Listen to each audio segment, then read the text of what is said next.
Hello, can you hear me? Sorry that we're starting very late. I thought we'll just start. The guest is on his way in a couple of minutes and he'll be here. How's everyone doing today? All good? Cold weather? That's good. Thank you for coming. We really appreciate it. Hopefully the session will be helpful. Just to get some sense of who's here, like a bachelor student doing their bachelor's degree. Okay, master's, and or PhD, if there's any? No, working? Okay, nice. I'll quickly do an introduction of myself while I'm doing this event. Basically, I graduated around 2 years and a half from NYU Abu Dhabi. I did economics, major in economics and a minor in computer science. While I was at uni, I was really lost. Like, I didn't know what I wanted to do in terms of major and what I wanted to study. And it was a struggle for me, really. Like, it was between economics and music. I was everywhere, all over the place in terms of picking my major. And it was a pain point for me. So I also started working, and I realized that what I thought the job would be was very different than what it is actually. So I started working at Amazon here in the UK as a data analyst in their operations function. It was basically planning the number of drivers we need to deliver the packages. It was a very boring job. So I was like, interesting. I thought Amazon would be a bit more interesting, but for tech companies, it really depends on which function you work on, where you work in, etc. This is where I started thinking of, I really want to make content to just bridge this gap between what university students think what jobs are and what jobs actually are, by bringing industry experts, people with experience who've worked in tech, finance and consulting, to basically talk about their jobs, how they landed the jobs, their responsibilities, the day-to-day. Because I think there was just a big information gap between what we think these industries are, what people at big tech companies do, or consulting or finance, versus what actually happens in these companies in terms of the different roles and the hours, the culture, etc. So yeah, I think today it will be mainly on Leon's career. So basically, Leon did his bachelor's and master's in physics, and then he did a PhD in statistics. He started his career actually in academia, so he taught at Harvard and MIT. Then he left academia to start working, so he did data science at McKinsey as a consultant. Then went to Facebook, worked as a data scientist for around a year and a half. He then moved to Dubai, from London to Dubai, to work with Careem, which is like Uber, but in Dubai. Worked as a lead machine learning engineer for also about a year. Came back to the UK, that's where we both met at TikTok. I was working as a data analyst, he was working as a machine learning engineer.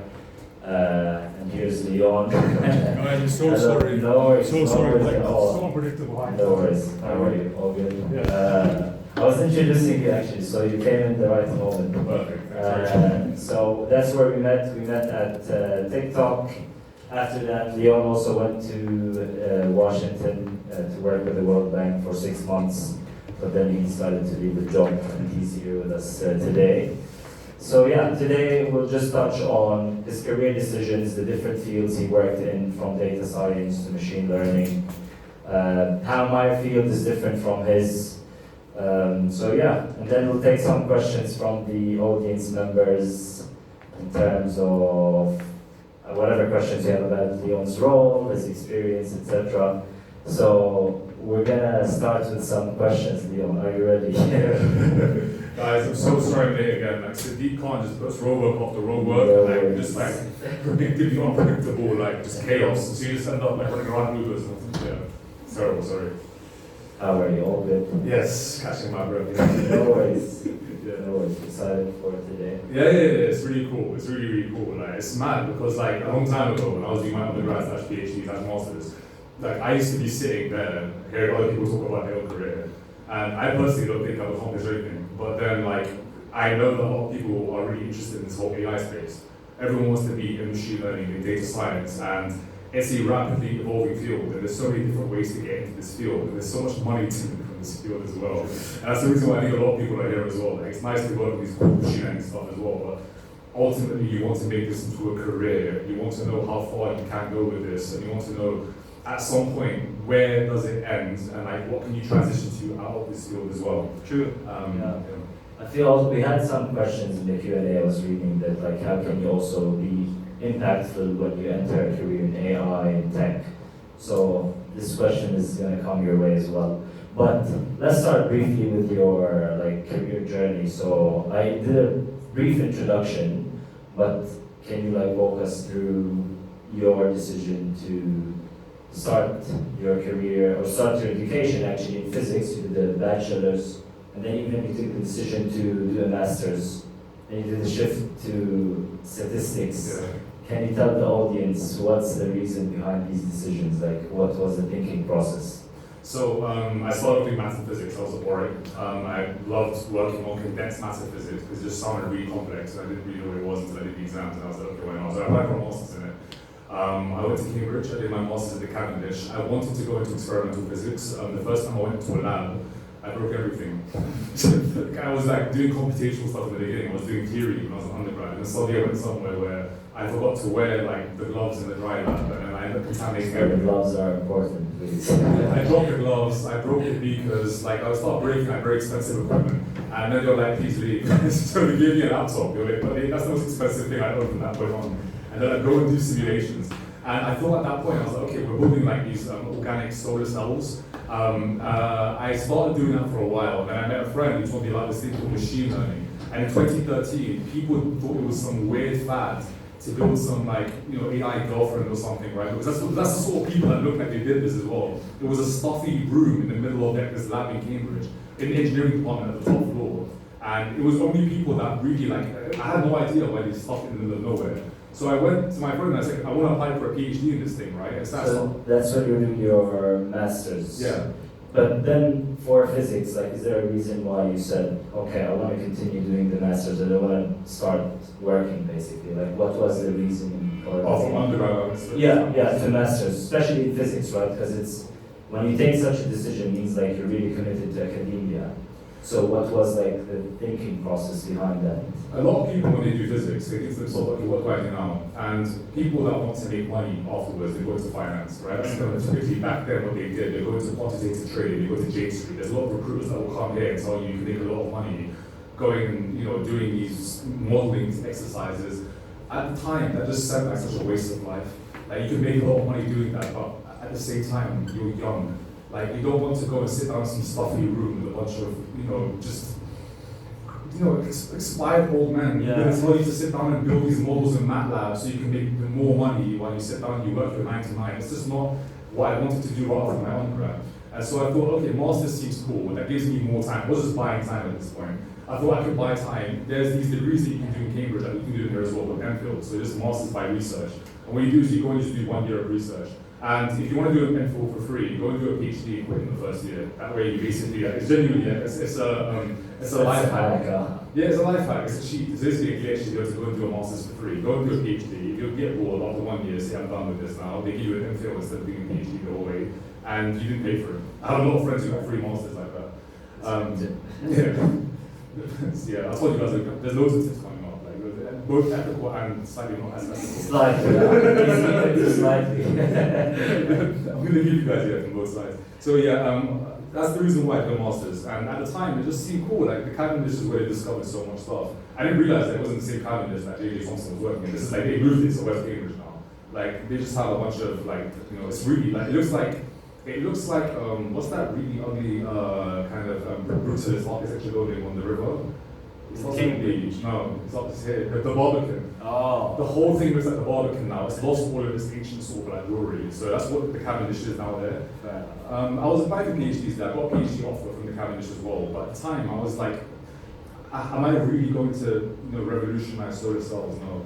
So this was purely focused on, like, what was the PhD in the other one? The other one was focused on condensed matter physics. It was building, my dream was to build solar cells that you can print, right, like in Africa. It was, they were polymer-based solar cells. And essentially, if you were in any part of the world and you had the chemicals to be able to do this, a special printer, you can keep printing solar cells as much as you need to. But in China, it's that's also like cost-friendly, etc. That's why exactly. It was environmentally friendly and it was cost efficient, but in China started basically pumping solar cells on the market. So no one's doing that kind of research anymore, it doesn't really matter. The only way people still work on kind of like bendable devices is in the context of OLEDs. Not so much anymore like organic photovoltaics anymore. But you get to learn a lot about, I learned a lot about simulations there. So I started learning a lot about MATLAB and I started coding, like I started building the first sort of like set of computational experiments that I did in MATLAB. But then I met my friends who were doing machine learning, and I was like, this sounds so cool, what is this? And then at the time, there were no deep neural networks. I'm really old, like this was like before GPUs became a thing. You're not, but but back then, it's like, there were no GPUs, right? Like back then, you trained everything on like your laptop, and like it just took ages. For someone who wanted machine learning back then, like what were the degrees? Because now you get degrees that are focused on machine learning, AI, like what were the options? I'm assuming statistics was the PhD in statistics was the closest to having that robust knowledge in machine learning, or was there other options and you chose statistics like? No, so it wasn't even computer science. It would literally be electrical engineering, right? That's what Judea Paul did, and that's kind of like what he specialized in. And most people that I knew that were in the machine learning department, they were doing physics, and they got bored, so they decided to go do machine learning. They were doing statistics, they were doing maths, or they were doing some kind of applied mathematics, discrete mathematics as well. So those are typically degrees that are closely associated with the sorts of probability theory that you need to be able to do basic machine learning anyway. The thing is, like, anyone can do deep neural networks as long as you know linear algebra. So you don't need like a massive complex understanding of mathematics. But the moment you want to start to type to do anything which requires basic neural networks or get into the statistical side of things, you need to know probability theory pretty well. And you need to know some computing skills, right? So even if you know that math part of it very well, you still need to like execute somewhere, right? Or to be fair, like it was more so you learned the maths, you learned the statistics, you became good at them, and then you learned how to program afterwards. Programming was the secondary skill you picked up. To be really good at machine learning, to be able to get one of those jobs at DeepMind that first came out, like Dennis when he was first doing it. This was like, it wasn't even applied by Google back then, it was still DeepMind.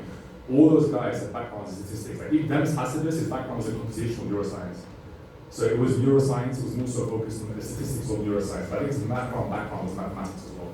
So it was very maths heavy. So from what you're saying, it seems everyone that was doing machine learning there was in some kind of like a science field, basically. It was something numerical. It was something mathematics based. There was no like, now whenever you want to apply for a machine learning engineering role, it's like you have to have 10 years of SQL, and there was nothing like that back then. It was so much more like you need to understand the basics of statistics to be able to build the models you need to build. Yeah, and I'm not sure, like for those maybe who are not familiar here with, like there's AI, which is an umbrella term, then you have machine learning, you have data science. Can we quickly touch on the differences just for that when we cover these topics later on? It's kind of clear for everyone. So AI has become this very cringe term thrown around on LinkedIn that it basically refers to ChatGPT and generative imagery. That's not AI. AI is what you imagine generalized artificial intelligence to be. It's something that you can interact with that has an understanding of causality, that passes these causality benchmark tests that Judea, for example, sets out. What we have now, I see, are just really cool algorithms. But these are informed by machine learning. Machine learning is as simple as y equals mx plus c. When you start to fit that to data, you've done machine learning. As soon as you use a machine to learn what m and c are, that's machine learning. And what happens is that as soon as you start scaling up some of the parameters and you start adding in more data, it becomes slightly more complex, but it's still based on the same linear algebra fundamentals underlying it. The concept of AI is something that people add as a marketing strategy to make it seem more cool than it is. But we are not at a level right now that we can describe what we're doing as true artificial intelligence, and that's inevitably when we hit some benchmark or we hit some plateau where we need it to start doing causality. That's the reason why a lot of companies or a lot of professions like in medicine, Yeah. they would never entrust one of these things to make a diagnosis. Because to ask it to explain exactly how it arrived at its conclusion, at some point, if it even hallucinates once, you've lost confidence in that system. And so there's no point, you can't use it anymore. And if you want to kind of, in applicable terms, like when we say machine learning engineer, Yeah. what does that person usually do? Like in industry, basically, taking these terms, and if we want to look at it in terms of industry or jobs, what does that mean? So I've worked as a machine learning engineer now for Uber, or Kareem was the one in Dubai. I've worked in TikTok as a machine learning engineer. I worked in like several different capacities, but I think those are probably the main ones. What you do is you try to build a framework end to end that ingests data where you select the best possible model for a particular task, and then you iteratively optimize and build upon it. So you build something, and then you figure out what is the best way now to take this and to scale it out. You sit in between a software engineer and a research scientist. The research scientist does a lot more of the theoretical work. They're the ones that publish the papers. As a machine learning engineer, you interface directly with the research scientists to bring their models and productionize them with the help of the software engineers. So simply, you're just teaching a computer program how to do something, and you're trying to optimize it so that it becomes really good at doing this task, simply. The way that I had my bonus, for example, at TikTok would be how much did you improve user engagement? Okay. So when you change the model parameters or you added in a new piece to that model, how much better did it become at keeping users engaged? And how did you test this? And what suffered as a result of you changing this? Because what you're doing is you're interacting with a very complex system. You're changing cogs in a very complex system, so you really have to be meticulous about what you're suggesting. When you're offline, you can do whatever you want to. But the moment your decisions start to influence billions of dollars in revenue, you really need to be accountable for what you're doing. And that's where you have to really, stakeholder management is an important part of being an engineer. But it takes a long time to build that particular skill up. You can't learn that in lab. And I'm assuming another quick example would be you worked at Uber, and you did that, was it pricing, right? So how do you price a trip?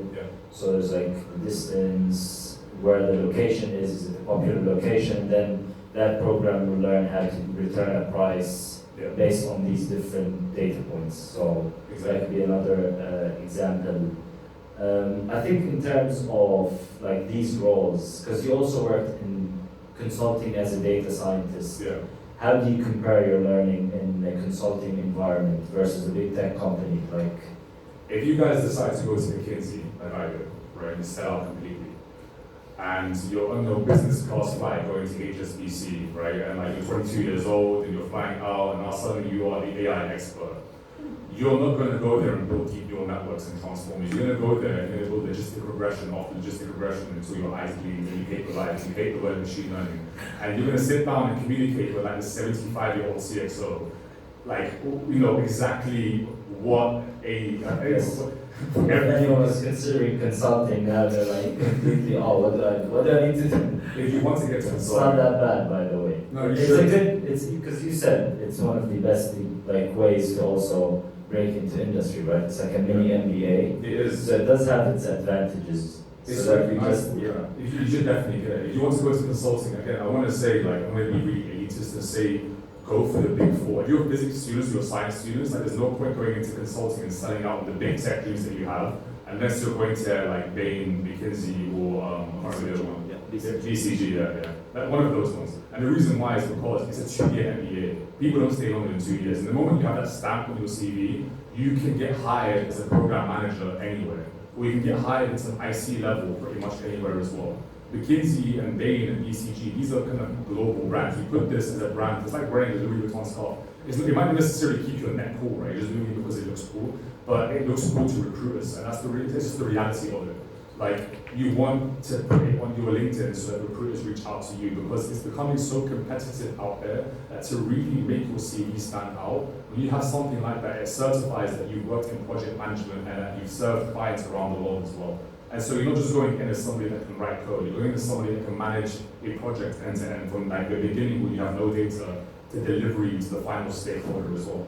And for someone who wants to like also break into industry, would consulting be the best way if you want to work as a machine learning engineer or data science? Like, would you say it's one of like a good entry point, or are there better strategies or better ways to do it? Basically, if your end goal is a data science role or a machine learning role. Yeah. So if your end goal is machine learning, and by the way, like I don't know how many people aspire to become data scientists, but you shouldn't. And the reason why is that field is dead. And that field is literally like, it's basically data analyst, right? They hyped it up so they can sell it on LinkedIn. People don't pay the same wages anymore for data scientists. They don't hire data scientists anymore. What they've done instead is that they've stratified this particular job into data engineer, machine learning engineer, and the data scientist is now an analyst that builds dashboards. Yeah. And can you touch briefly, I can talk about data analyst, but can you tell us briefly on, so we touched machine learning engineer. Yeah. What does a data engineer do for like anyone who's not familiar? So the data engineer is a role where you start off, if you're doing it in a startup, where you're building the data, I'll start off with it as a startup example, because most people go into startups in the very beginning or basically towards the end of your career when you start advising. If you have no data whatsoever, you build a pipeline by which you start to gather data. So this could be web scraping, right, to collect your initial data sets. You could buy data, you could set up experiments that gather data. Your very product could be collecting data like Netflix and TikTok does, right? You need to have a model to be able to ingest this data, store it, and then be able to recall it and build the features that you need to train your machine learning models to the point. At TikTok, we did this both offline and online. So for example, the reason why TikTok is so good at predicting exactly what you want to see on TikTok is because we know what you've watched for the past 6 months, but we also gauge it against what you watched in the past 6 seconds. And so you're someone who's typically happy, and out of nowhere now you've had a heartbreak because your partner's broken up with you. The algorithm will learn that and suggest heartbreak videos to you. If you suddenly bought a puppy, it will learn that as well. And the reason why is because you become much more fascinated with puppy videos. So it uses long-term memory and short-term memory as well. But to do that, it has very, very, very complex data gathering and storage strategies that it uses to build many different models simultaneously, offline and online, and amalgamate those predictions into one prediction.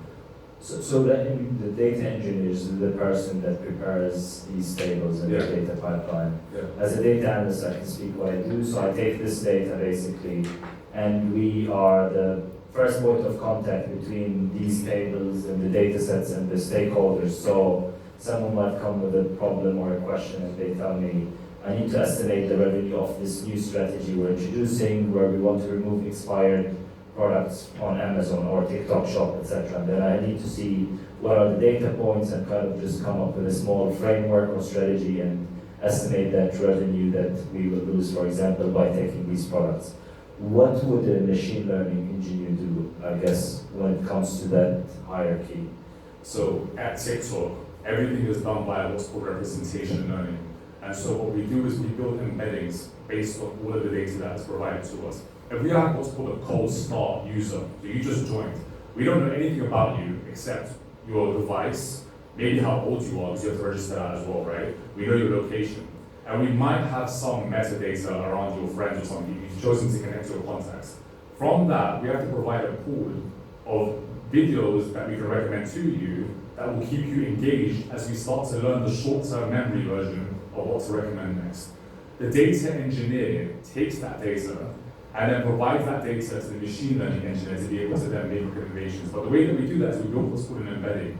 And so we take all of that data, we take all the videos that you start watching, or the past 6 videos that you've watched, and then we build a video embedding, we build a user embedding, we build a content embedding. We have several different embeddings that we build using dense neural networks. And then we collapse all of those embeddings into one representation of you.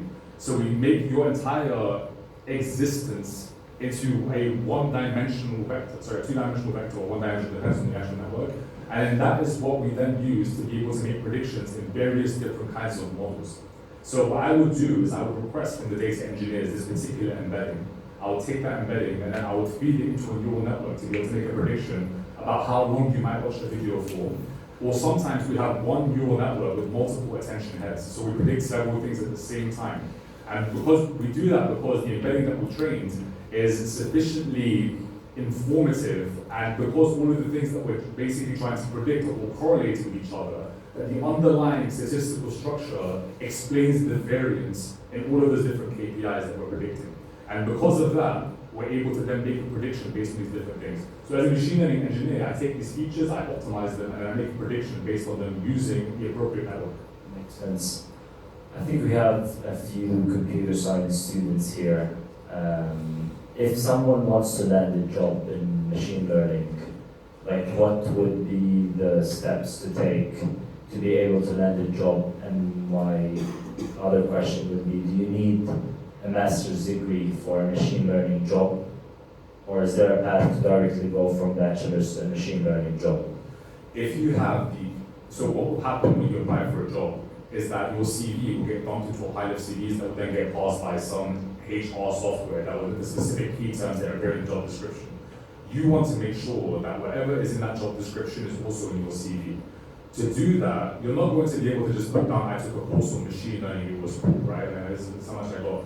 If you have a research project assigned to your bachelor's, and you have the ability to work with you guys at UCL, you have the Gatsby unit, right? Like you guys have like one of the best machine learning departments in the world. If you can find a professor there that can supervise your machine learning project, your final year project, and you can find something which is relatively, I guess, generalizable, you can put the description into your CV, because your CV will have much in it, right? That's why your project's going to look very important. When you put that project in there, the HR person will pick it up, the hiring manager will read it, they will know who the name of the supervisor is or the professor, they'll look them up, they'll look at what you've done. Even better, if your project can be published as some kind of paper on archive, you can get the results out there, that looks so cool. That's like doing a mini internship. Actually, on internship, is there a way to also do internships while you like what's for ML intern positions? Yeah. If someone is already in tech or is a student, what's the requirement for like an ML intern? Or do you need to have some kind of degree to get that internship? So the way that I would do it is, and the way that I landed my master's, my PhD and so forth, right, is that you have to go out there and you have to market yourself. Like wherever you see one of these internship positions advertised on LinkedIn, look at who's advertising it. Go and look up every single hiring manager at DeepMind and then email them profusely. Like genuinely, that's what I did. Like you have to have no respect or shame about yourself when you do something like this. Like there is nothing to, genuinely, like you email from your UCL emails as well, and then they'll know that what institution you are related to. Like don't be afraid to show it off. Like when I was at Cambridge, I emailed from my Cambridge email, my CRUK email. When I was at MIT, I emailed from my MIT email. You take full advantage of it. Like you shouldn't be thinking to yourself, okay, to humble myself. There's no such thing. At the very beginning of your careers, you have access to this resource. Make use of it. Email the recruiters over and over again. They'll respond to you finally. They'll tell you who the hiring manager is for this role. And then they'll tell you, okay, we're going to consider you as part of the application process. Because every single person around the world is submitting an application for that internship. It won't just be you. And in terms of practical skills, like if there are courses we can do now while we're studying or while we're working, like let's say there's a software engineer who wants to break into machine learning, or I'm a student who's doing computer science, I have some time on the side, what can I do in terms of a course or like any other thing that can help me get that job? So when I interview people on Facebook for data science roles and for MLE, there's several different layers of interviews that you'll go through. In DeepMind, I had like a 3-hour interview for an internship position. And that interview consisted of software engineering, so you need to know like DSA, like the data structures and algorithms. So lead code, line like, what's it called? I think lead code 150 and line 75. Like those, you should practice them constantly. Because what's the lead code 150? Like 150 questions or? It's the 150 most asked questions by these companies. So they tend to come up over and over again, or at least variations of them. Don't memorize the solutions, like just understand what the general pattern looks like, for example, for dynamic programming or two-dimensional domain programming or backtracking. It's really annoying because I've never used any of these things in my job. Like, I've never used a linked list ever. Like I don't understand. But they still ask about them until now. They do. Yeah. They do. It's really weird. It's like asking like a pilot to perform surgery. But it's just it's a really weird form of examination for a job. But unfortunately, that's what happens. You have to do it. That's the first round. Then what other kind of skills do you need as well? So you need to know data wrangling, so SQL. So that's you need to be able to understand like a query-based language like SQL. SQL is you always get asked. You can do it in Python, for example, so we use pandas. You can like kind of express your solution in terms of pandas, but they'll be less impressed. They'll go with the person who understands SQL because like everyone knows like kind of pandas at this point. So pandas and Python as well is another example of something that should be part of the toolbook.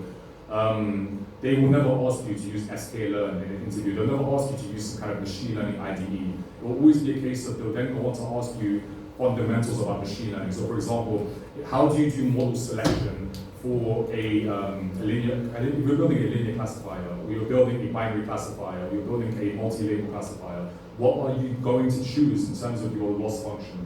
What's like the optimal machine learning model you use for a specific problem, for example? How would you then judge its accuracy? How would you judge its utility? What would you use instead of it? What other models would you consider? What are the repercussions of using this model?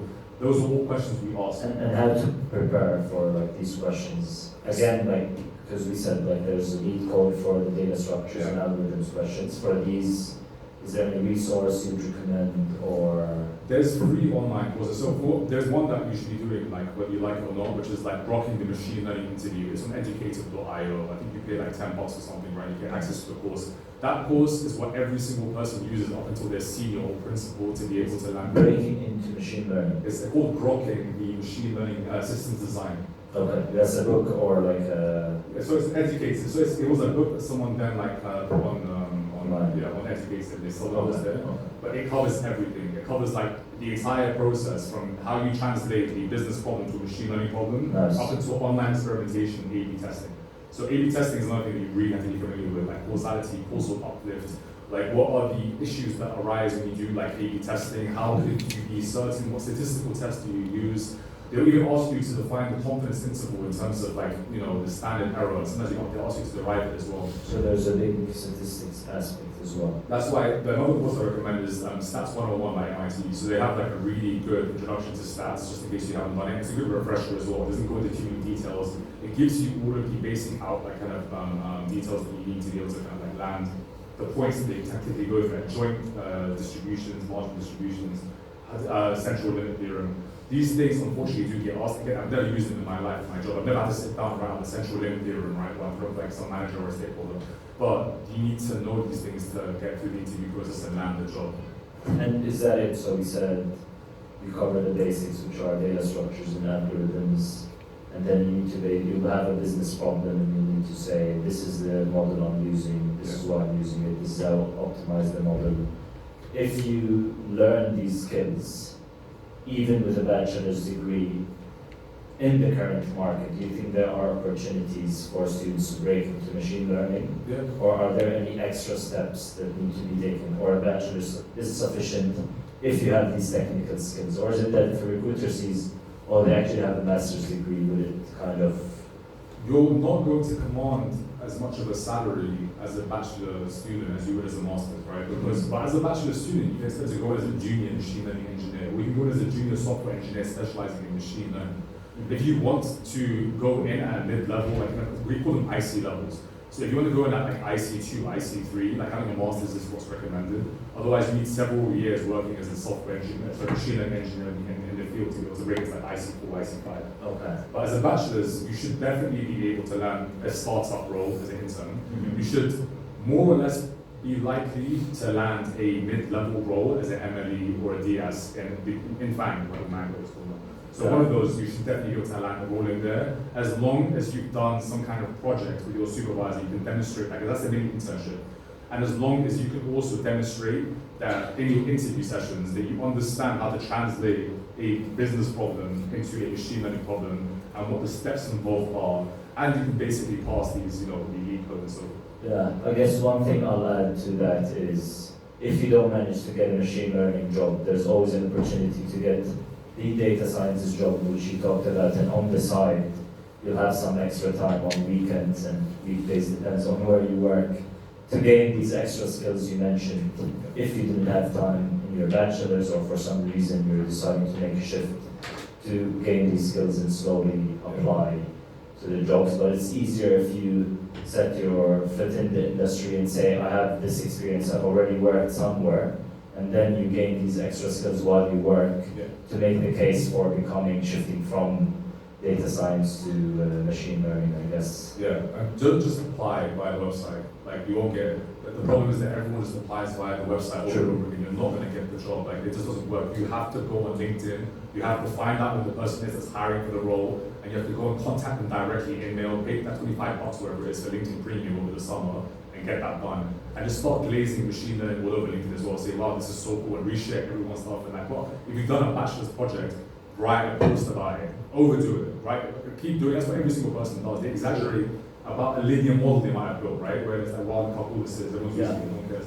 But I guess the point is like, you're making yourself more marketable. And then when the job role comes up with the internship that you want to go for, go and find out who the hiring manager is. It's not too hard to find out who the person is that's hiring for it. And then make sure you non-stop email them, and make sure you non-stop find a way to talk to someone who's a recruiter at Meta, or a recruiter. I built my network up over time to be able to land my jobs.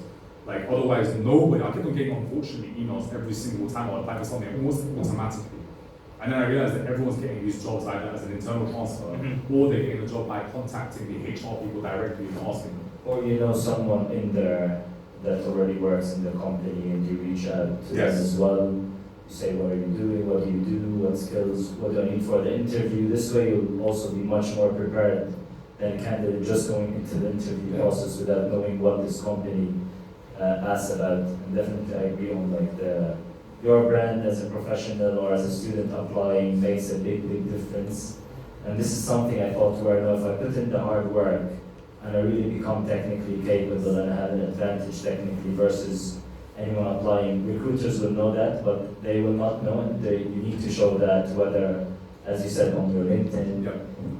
Like, you cannot be humble basically if you're applying to a job. You need to show the skills you have, especially in this age and era. You need to actually, as you said, write posts, follow people in your industry that are leaders in the industry, comment on their posts. Like, it's basically more of a statistics game where you need to show up your profile. Yes. It's a numbers game. Yeah. I get messages every day from people doing their bachelor saying, please refer us, and I refer them.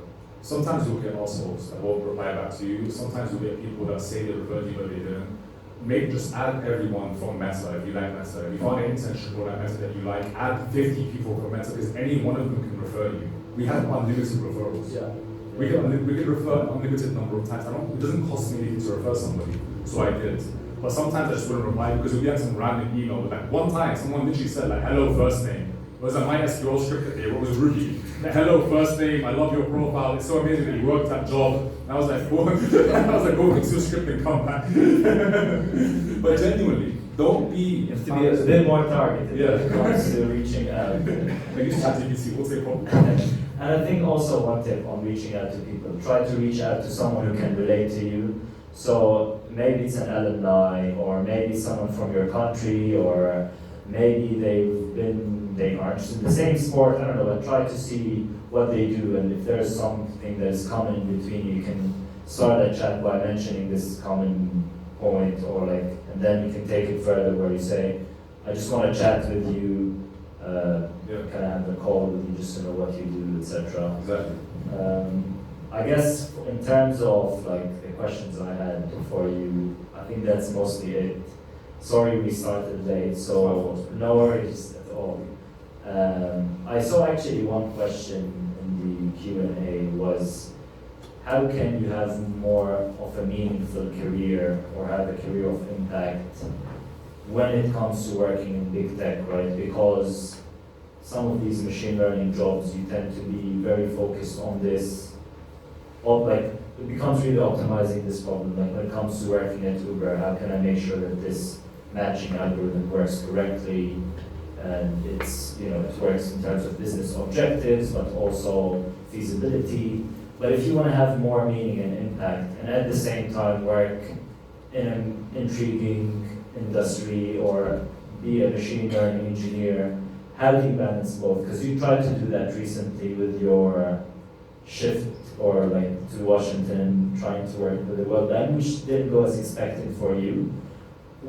But for the question of if you want to have an impact, some kind of impact while you're still working with cutting edge technology, what can I do as a young professional or as a university student that's about to graduate?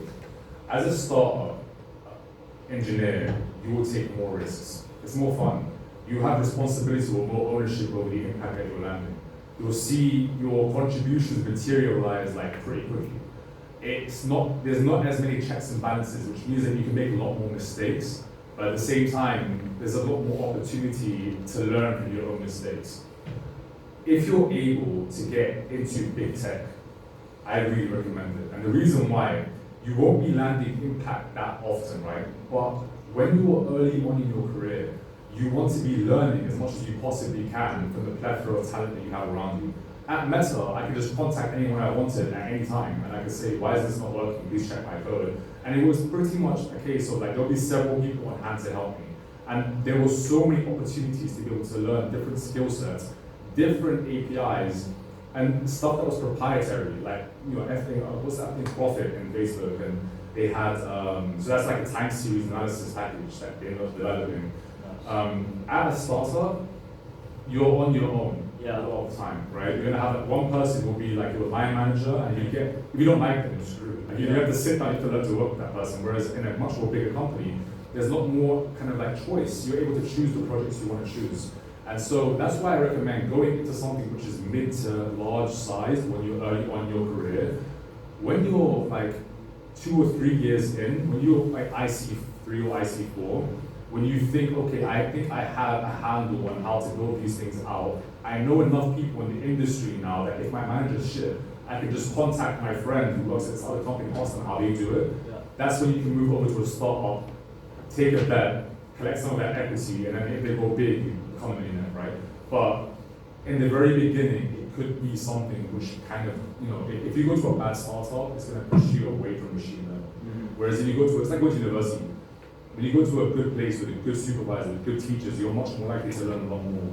Whatever you're landing, whatever you're getting may not necessarily be that impactful. 100%. But after you leave, your world's oyster. Yeah, I think the tip here would be also like, talk to the team you're applying to. If you get accepted, get to actually meet your manager, go for coffee, or the people working at your startup, because at the end of the day, you'll be working at least 8 to 12 hours a day, if not more, with these people.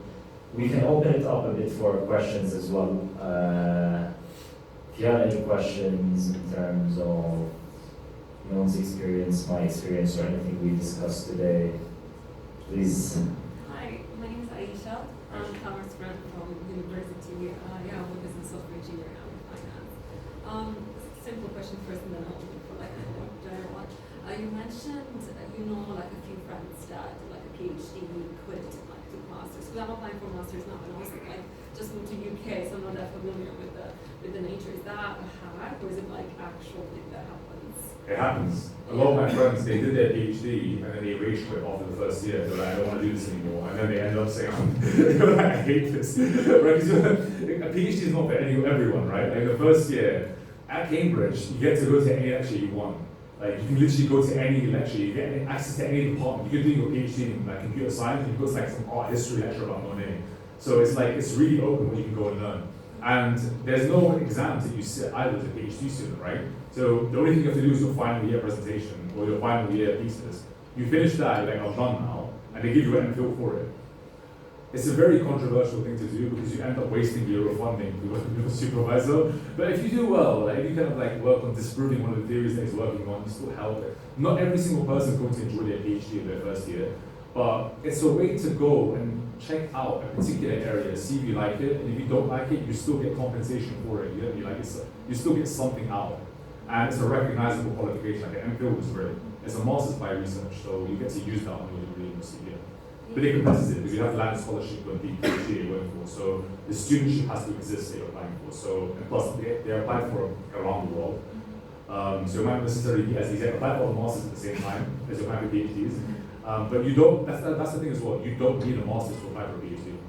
Like a lot of people think that you need a master's to apply for a PhD, you don't. You just need to demonstrate that you've done some kind of research project in the past that's been successful. You need a good referral from one of your professors. You guys go to UCL. If you go to like your random professor at Gatsby, right, your project with them, there's some internationally renowned scientists. They just email the supervisor at Cambridge or Oxford or wherever you apply for, please take my student, they're great. It's just genuinely how it works. It's genuine, it's not just an application, it's like it all works from referrals everywhere. Great, thank you. And I wanted to ask you, if you were to be graduating now, let's say this year, with computer science, statistics, degree of physics, what would your path be with the knowledge that you have now? I'll go for a PhD. Okay. Again. Yeah. I'll definitely. In what area? Like in what roles? I would go for something applied statistics / machine learning. And the reason why is because I want to be close to the theory. Because as an engineer, you have longevity in this field. You have the ability to make fundamental contributions. You can be employed anywhere. Like your PhD is going to be like a backbone for you in an area like machine learning that's very theoretical. If I was going straight for software engineering, I'd just apply for like, software engineering houses. But if I was going into machine learning, I'll go for PhD. I'll be applying for fellowships, I'll be applying for funding. Also, as a PhD student, you get access to so many of these like events that DeepMind runs, that OpenAI runs. They throw these events in the back PhD students to come there to entice them to work for them. So there's no loss to do it. PhDs are also 3 years. It doesn't have to be 4. If you're doing something like CS, like it's 3-year contract, it's 3-year commitment. But the network that you make afterwards, I can call my supervisor whenever I want to now. He spun out a drug design company that was using AI, and I joined it, and I designed their first ML stack for them. Like, it's a lifelong kind of like relationship that you build with your lab, your supervisor, with everyone.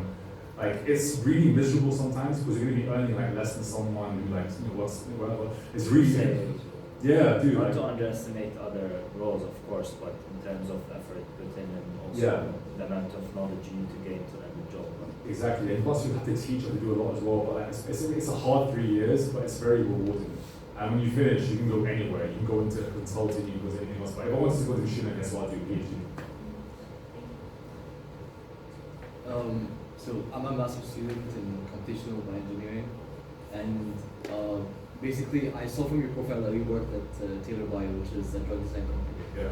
And so in my case, it's like the opposite. I'm going from more of a like biological applications of AI to generally I'm open to any application in general. So what do you think is the translational kind of capability of like using the state, like how different are the models in each industry compared to biology, compared to like social media or like data science? It's the same. Generally, it's the same. So you use R, I'm guessing, like. I'm still like I did my research in deep learning for like medical imaging, Okay. but now I'm going to more molecular stuff. Do you just to sell the deep learning stuff imaging? So you usually have to put on your CV like all of the skills that you've learned, all of the packages you were exposed to. You focus more so on the machine learning side of what you did than you did the bio side. You're applying to a machine learning kind of thing. If you're applying somewhere at GlaxoSmithKline or AstraZeneca, where you're going more to drug design, you focus more on the drug design applications. But you really want to stress the packages that you use and the translatability of your image segmentation, wherever you're doing, like, to other areas, and it has a lot of translation as well. So really stress that aspect of it, stress the machine learning aspect of what you did a lot. So even if I do in different industries, like even if I apply to different industries now, Yeah, it's fine. it's fine. Yeah. It's totally fine. I have friends that did like really random like degrees. Like it was like we do like epidemiology, and they would have gone into machine learning afterwards just because they had the background in stats. Yeah. And the transferable skills as well. Yeah. If you have a lot of knowledge. Yeah. Any other questions? So I graduated studying electrical engineering, and this was like software side is quite minimal, there's a lot of hardware. So how can I make a breakthrough in machine learning without the technical knowledge? Most people that I know that have like big, Michael Jordan, not the basketball player, yeah, but like the lazy machine learning guy. I think his background was electrical engineering. Judea Poe, like the guy who does causal inference, is electrical engineering as well. My friend did his PhD in Gaussian processes and runs like a lab in Stanford now. His background was electrical engineering. Like, all you have to do is focus on the computational side of what was going on. Like, electrical engineering is the basis of everything that we do. Everything sits on top of it. All GPU processing and so forth, right? Just sits on top of electrical engineering. So you really have to be able to market or translate your skill set and your degree into the skills expected by the job. So for example, as an electrical engineer, you must have had some exposure to computation, like computer engineering, right? So you had something to do with assembly, or you had something to do with C or C++. That's the basis of everything that you do. So you start to think about Turing machines, you start to think about these other ways that like Boltzmann machines that we use to be able to make programming more generalizable. That's your ticket in. All your masters. So you do a master's as well. So from electrical engineering, you're primed to go and do a master's directly in ML. Masters alone. It's what it is. Like, it's expensive, but it's gonna pay for itself. If you do a master's, it's something good, like not some random degree. Like if you do like a It's master's, like an investment, right? it is, yeah. Where you put in the money, and if you actually are passionate about that field, and you land jobs at good companies, it will actually pay back. Yeah. You can land ML, right?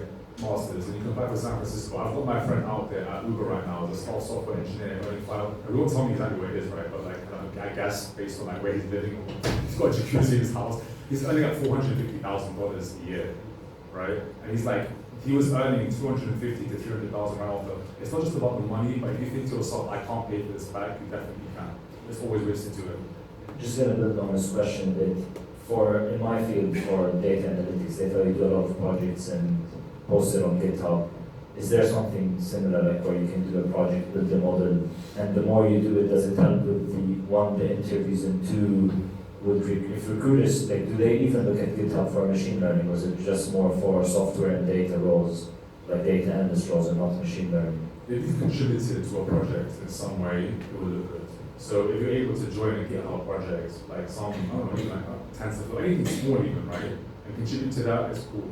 But you guys at UCL, go and knock on the door, right? Not everyone, by the way. There's some non-UCL, but I think majority is sitting there. Ask your friends to open the door for you. They're not UCL, right? Like, follow someone's like, bang on the door with the professor, find out where he is, right? And be like, you can give me a project. Genuinely, the moment you have this person's name, right, the hiring manager will see it. Like, Zubin Gahramani was my first year examiner for my PhD, and he was the Bayesian machine learning Gaussian process king at Cambridge.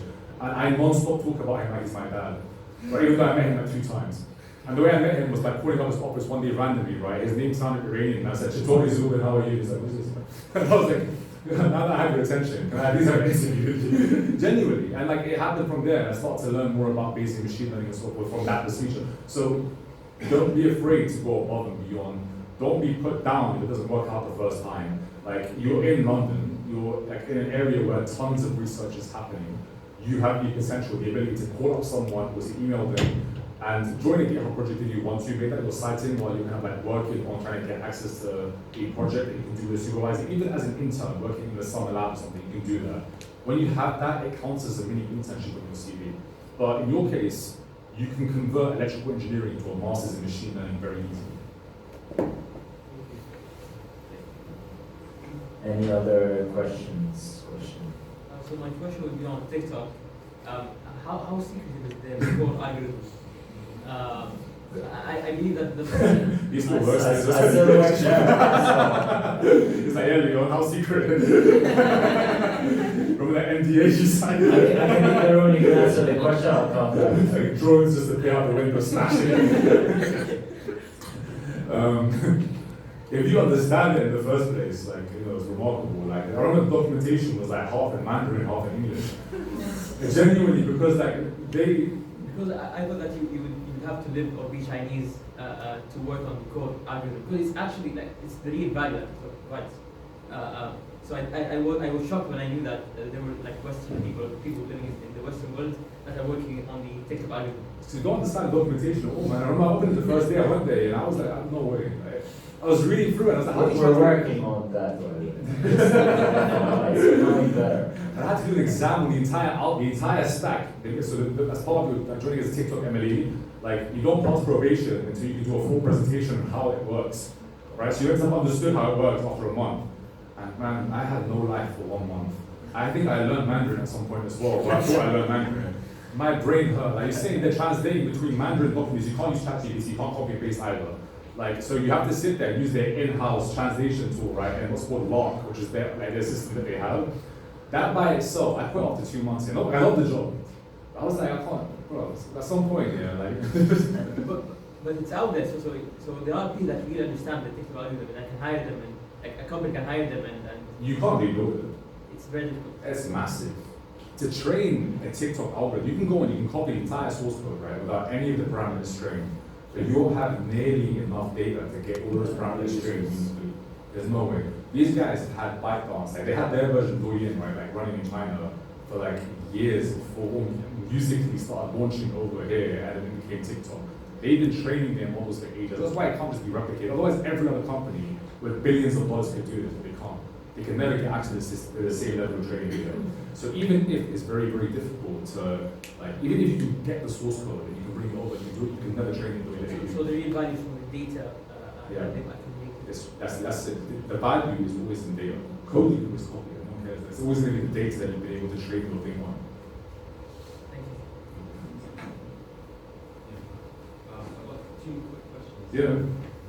What kind of advice would you give? I can't hear you. Sorry, producer. What kind of advice, what things would you do if you were just starting on the first data science course?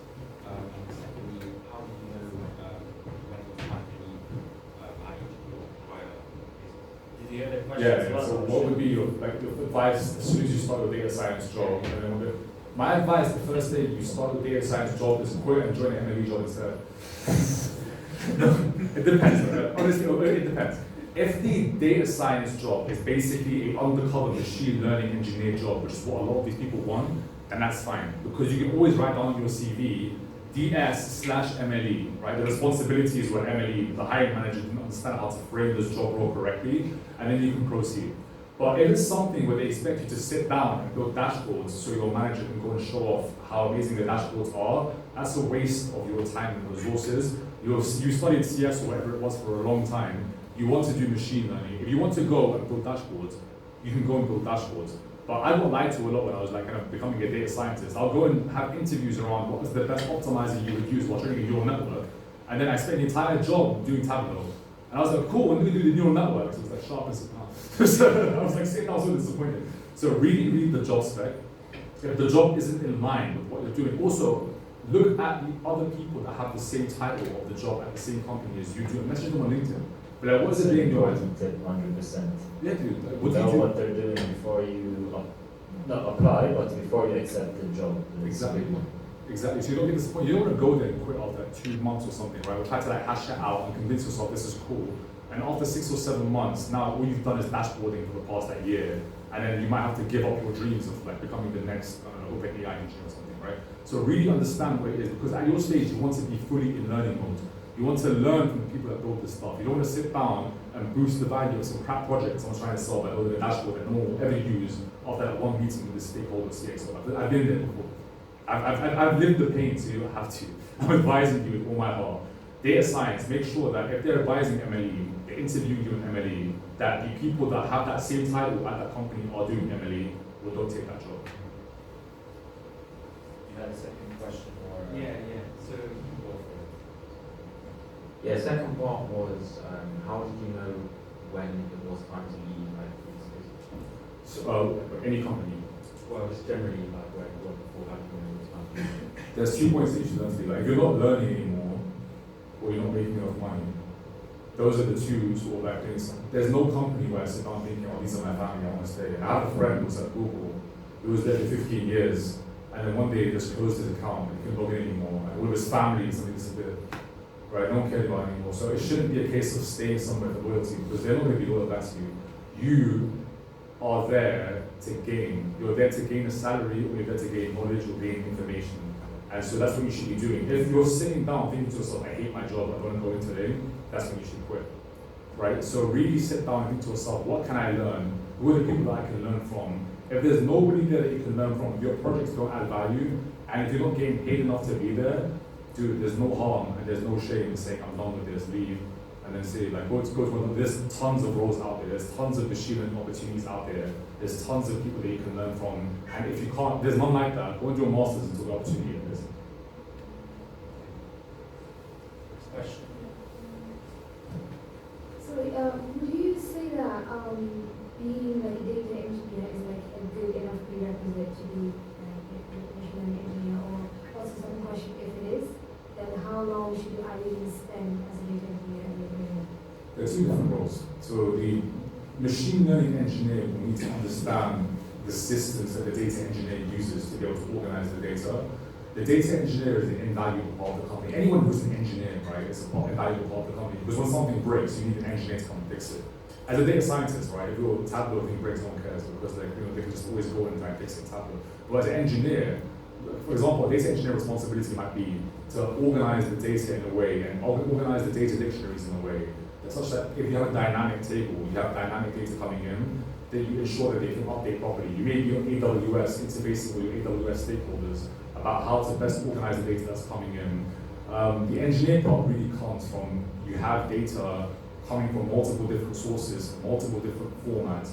What is the most efficient way to be able to store this data in a way that it scales, that serves downstream use cases, whilst also hedging against stuff like GDPR, right? That's a massive thing as well. If regulators coming out of nowhere saying, where's the data? You have to show them it's right there. Or if someone asks, how have you been using your data? You have to show them, this is how I use my data. You really have to, like, it's a really cool job. And there are cases of people transferring from data engineering into machine learning engineering because, like, data engineering is a subset of machine learning engineering, is a subset of the skills that you need, but you don't necessarily do a lot of machine learning engineering as a data engineer. You're more so taking ownership over the first component of the machine learning lifestyle, which is gathering the data and storing it, and maybe even the final part, which is as you gather data online, how do you incorporate that into your data stack to be able to make it available for the machine learning engineers to use? Thank you. One question here. We'll be taking one more. No need from one. Okay. Yeah, so my question is, you've gained a great portfolio right now, working in massive companies. Are you planning on transitioning to like freelancing or startups? I think that's more profitable maybe. So currently, what I'm doing is I want to go back and be an assistant professor.